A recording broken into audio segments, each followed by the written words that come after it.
Good morning, this is your Stat Sensei, Mr. Spensei, and this is an exit ticket on linear regression. We're going to enter some data and we're going to sketch a scatter plot and residual plot. So, is tire wear linearly related to mileage? A laboratory, Smith Scientific Services, Akron, Ohio, conducted an experiment in order to answer this research question.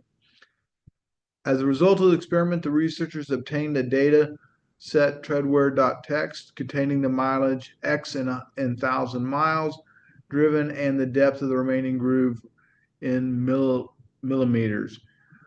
Enter the data into your calculator and run the regression and answer the following questions. First off, just real quickly, I know we've gone over this in class, but always go to mode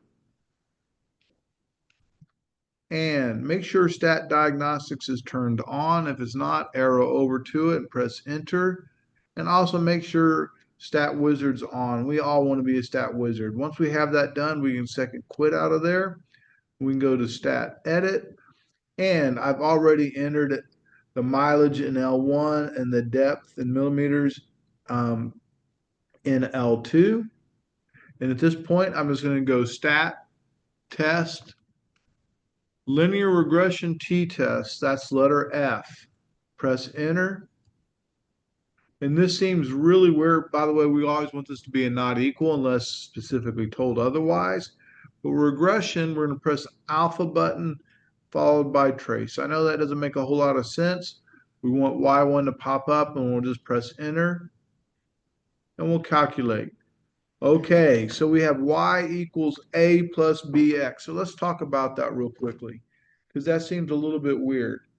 Y equals A plus BX.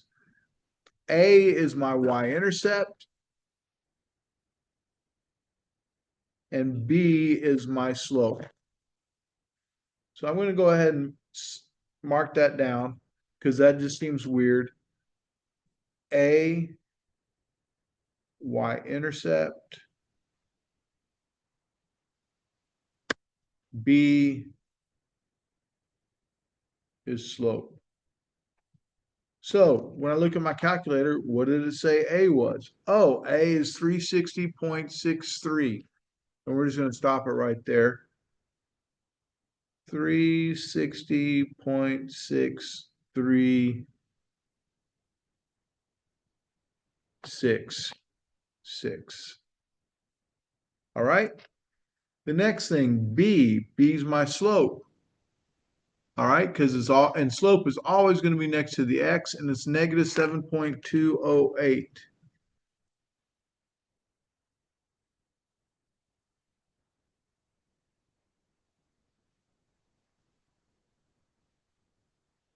Oh, excuse me, negative seven, I wrote that wrong. Negative 7.2806. All right. And then my regression equation, well, y hat equals 360.6366 minus 7.2806x. It also asks for our coefficient of determination. So I need to scroll down and there's my r squared. Coefficient of determination, that's your r squared, which equals 0.9526 or 95.26%. And I would rather you write it as a percent, okay? So there's our r squared. Lastly, it asks for our t statistic. So where's my t statistic? Oh, there it is, negative 11.8621. Negative 11.8621. All right. Next thing it's going to ask us to do is sketch a scatter plot. So here we're going to go. We're going to go blue. So let me clear this. Blue button, then stat plot. Press enter. Make sure that thing is turned on. And we want the first graph, and it happens we want L1 and L2 because our X list is in L1, our Y list is in L2. And we're just going to press zoom followed by the number 9. All right. And so I end up getting a graph that looks something like that.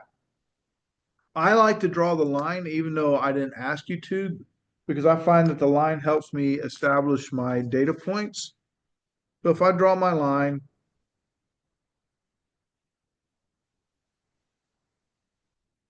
and there it is, it's like, okay, I have a data point right here above the line.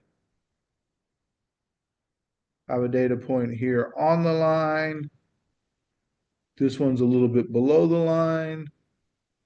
Another one a little bit below the line. Here, here, really close to the line. Oops, close to the line. There, and there. And I can use the trace feature, and I have 394. So this value right here is 394, 329. And by the way, this was 0, this was 4,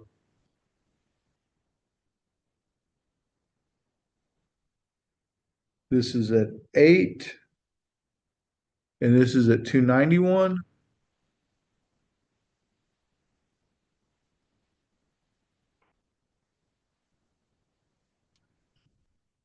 $12 and 255.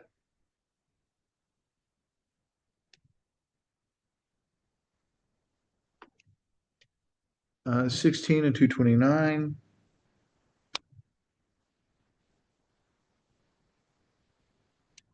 And I'm just using the arrow button to get over to it. 20 and 204, I'm going to call it 205.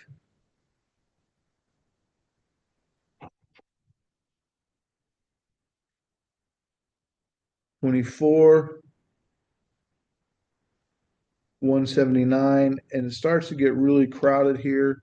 So this next one will be the last one I do at 28 and 163. All right. So there that is with kind of a scale to it. Then it asks for the residual plot. Well, to do the residual plot, I got to do a lot more work. First off, I'm going to go to Stat Edit. I'm going to go up to the top of L3,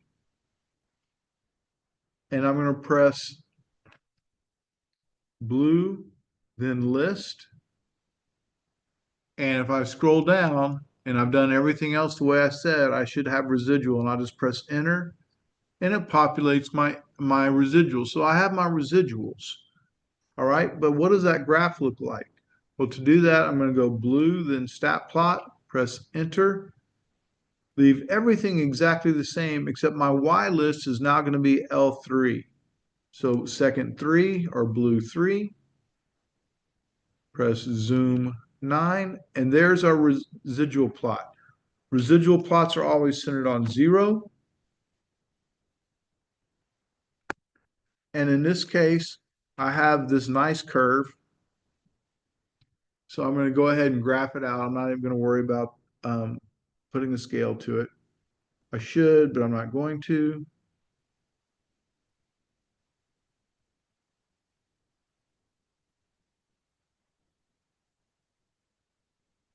Make sure I have that right. There, that one's below that one. Here's one.